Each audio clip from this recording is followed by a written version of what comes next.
thank you for tuning in to another edition of Michael London Radio, where we're more than just talk. Okay, you guys, I just want to thank you for listening. I want to wish every last one of you a very, very happy new you. It is 2011 and it is time to do it different. That is my theme for 2011. Do it different. Okay, we left off a week ago with let me rewind. I'm into today's or this week's topic, which is a spin-off. I was about to say the wrong thing, but we are starting back off or continuing where we left off a week ago with husbands, surrogate husbands. You guys, y'all excuse me, it's 5 a.m. My brain is not working as proficient as it could be at this hour. We left off talking about surrogate husbands / son, because the son in this case is the alternate or the replacement for the husband or the father figure, etc. So I just want to address that. You know, some people emailed me and they was like, wow, thank you so much for addressing this topic, because that's what I deal with. And I just want to say to those that are dealing with that, I know that that's a very hard place to be in emotionally for a woman who is in relationship with a man. And I was mainly addressing at first younger men in a certain age range that may be still home with their moms. They're in the early part of their adulthood, you know, growing teenagers, becoming grown men, and find themselves in that position. And so many older women were writing me, telling me about their husbands in their 40s and 50s and late 30s who are still dealing with this, which was so interesting, to say the least. And I just want to talk to you guys today and just drop some knowledge on what surrogatry is, or surrogate husbands and emotional surrogates are. And for some mothers, that's what their sons become, an emotional surrogate. But the more proper term to deal with that would be a surrogate husband. And I'll just show you and explain to you why. Having said that, the definition for surrogate is a person who acts in the place of another, especially an official capacity. Someone that taking the place of something. In other words, a substitute, an alternate, a fill-in, replacement, temporary alternate, or substituting. Surrogate is derived from the Latin word surrogare, which means to substitute. Surrogate can be used as both a noun and adjective to refer to someone who takes the place of someone else. Example, surrogate mother is a common phrase used to describe a woman who carries another woman's baby through pregnancy. And I'm about to just delve into an article from is written by Mott Brown, M-O-T-T-E Brown, and this was a 2007 article that surfaced that was addressing the topic of mama's boys. And for some, that's what they call these sons who get this emotional surrogatry going with their moms, or they become their mom's surrogate husband.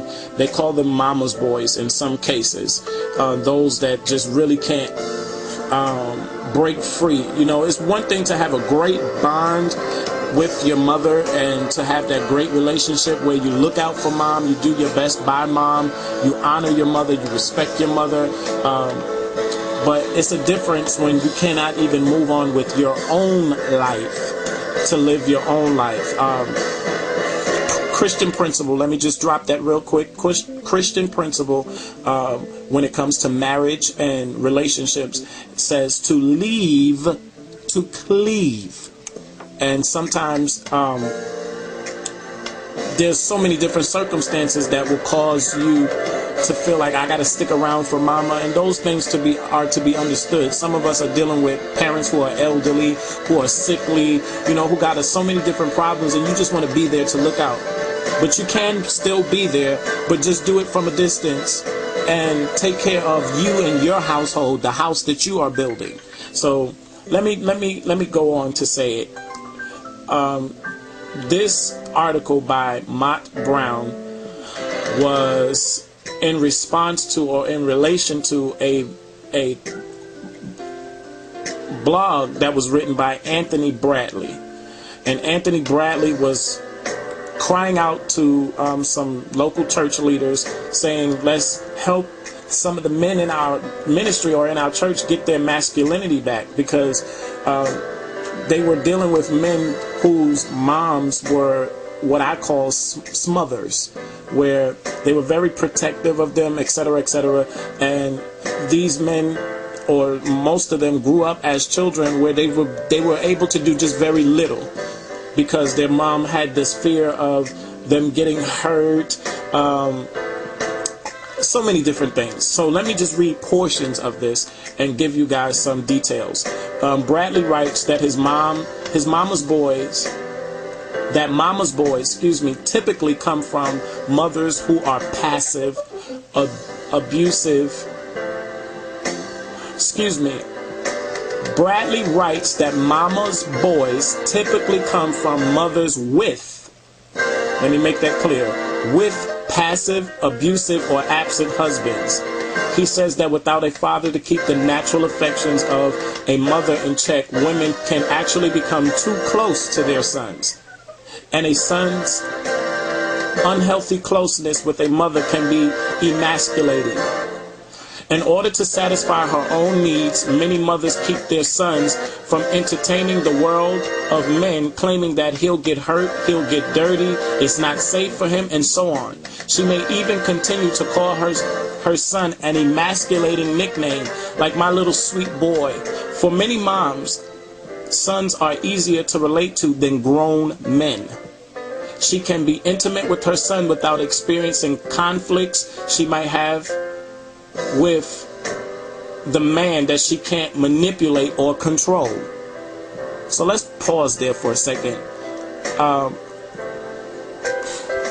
That is powerful to me, to say that some of these women are falling into these types of relationships with their children because they can't relate to their own mates, to their own husbands, to their spouses. That is powerful. Not powerful like in a positive way, but it's thought-provoking to understand that, the dynamic of a woman is that she wants to be able to be intimate and to communicate, and men express that in a very different way. And so this is not where I bash the women, but this is where I say to the men to step up your game as far as being there emotionally for your mate, so that they don't fall into some of these categories and these traps and these places that they find themselves in. I know the whole emotional humdrum game of relationship can just wear you out sometimes, because they say, I think that has become a cliche and a passing refrain that men are saying, and that's when they say, oh, you would never understand a woman, and God knows from my own experience that may be true. But there are certain things that you could implement into your lifestyle of relationships that will render you to have more effective relationships.